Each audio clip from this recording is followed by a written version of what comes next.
Day 4 of my $1 million pledge, 10 for 10. Today I called my brother, the triple OG, Snoop Dogg. He asked for me to donate $10K to Mothers Against Police Brutality and is adding $10K on top of that to help our communities to continue to fight for justice. Let him know what's happening, Snoop. Yo, what up, though? My name is Big Snoop Dogg. I'm pledging to the Colin Kaepernick $1 million pledge. I heard about it via Instagram and through conversations with Colin personally. And when I heard about the great works he was doing in the community, I decided to pledge $10,000 to match what he's doing, because I love what he's doing. I love doing great work in the community. And Kaepernick, keep up the great work. You got my money anytime. That video was posted this morning announcing Snoop's $20,000 pledge to Mothers Against Police Brutality. So Snoop, why did you decide to do that? First of all, I was really glad that Colin Kaepernick wrapped his hands around something that he could make an initiative, because there was a lot of conversations that, you know, it got lost, the initiative of what he took the knee for. And once he came up with this situation right here, and it was a foundation that was something that spoke dearly to me, Mothers Against Police Brutality. You know, in the community, we deal with this all the time. So I wanted to be, you know, like a help for them, for recovering mothers from this situation, and just trying to put my issue in on something that's positive that he's doing in the community, and I can stand by him with that and let my money, you know, put it where my mouth is. Mm-hmm. Where do you think Colin is headed from this point? Do you see any football left for him? Do you think that's over and done? And if it is, what's next for him? I think he's seriously involved in community work.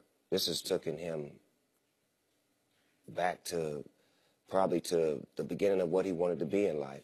I think this outweighs football, because sometimes in life you got to find your true calling, you know. Me as a rapper, but football coach is my true calling. Yeah, it is. You know, and sometimes you got to get to that to get to that. And I just, being with him and knowing him before this and knowing him now, he's heavily involved in this. And this is not a money motivation thing. This is a community motivated thing. He's actually out there physically doing the work. That's why I can support him, because I see it. If I didn't see it, I wouldn't support it. I see it, I believe it, and I want to be a part of it. So you don't believe he's ever going to play in the NFL again? Not because of his ability, because I don't believe it has anything to do with ability.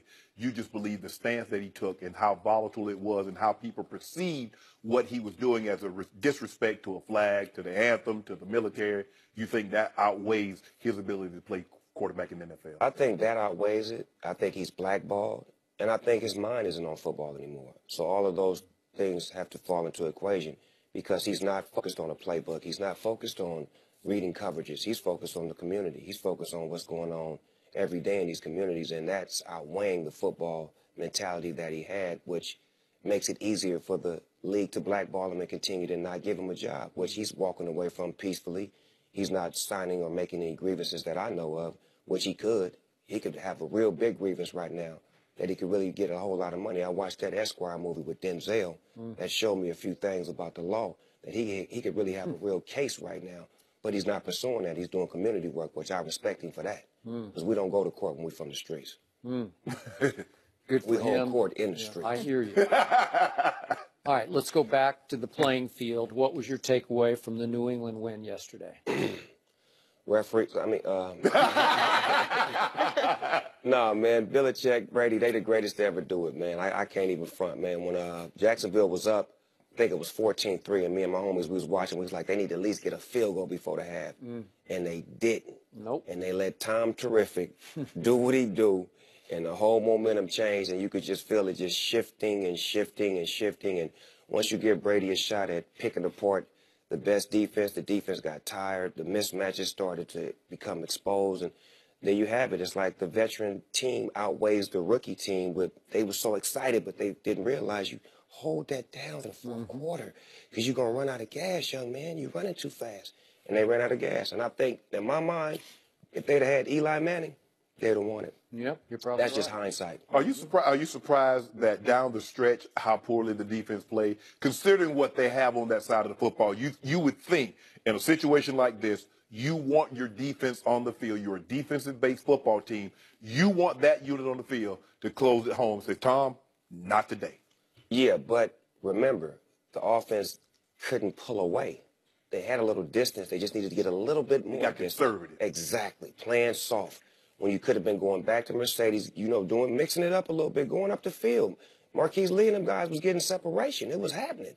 But I think they just froze. You know, they say when your butt get tight, when the game get close like that, that's what I think happened with the coaching staff, with the Jags. They got a little tight and got conservative instead of saying, let's kill. Let's go for the kill, because when Tom Terrific get the ball, when Captain America get it, he's going for the kill, buddy. He's not going for the field goal with Gaskowski. He's going to the fun zone. No in-betweens. So you know Foxborough. You performed in Foxborough. But do you and your friends, as you watch the game, do you get sick and tired of Brady and Belichick? I got a friend named Percy, and he calls himself Patriot Man. And every time the Patriots win, he put this little mask on, and we didn't bet, and he didn't on Instagram telling how many people owe him money, and it becomes tiring at a certain point, but somebody need to do something about it. That's just simple. I'm a football coach, man. Yeah. If you don't like it, do something about it. Yeah. That's why I'm glad the Steelers did something about it. Get rid of Todd Haley. No play calling, 6 year, can't beat Brady. Get out of here. What you gonna do about that defense? What you gonna do about that defense? Go get Dick LeBeau back. Hey, Palomalo, you available? Yeah. And you have been a lifelong Steelers fan. For life, since the 70s, Skip. You know what I'm talking about? 70s. Hey, look at James Harrison. I told Skip, Skip, they signed James Harrison for one play. And he made it.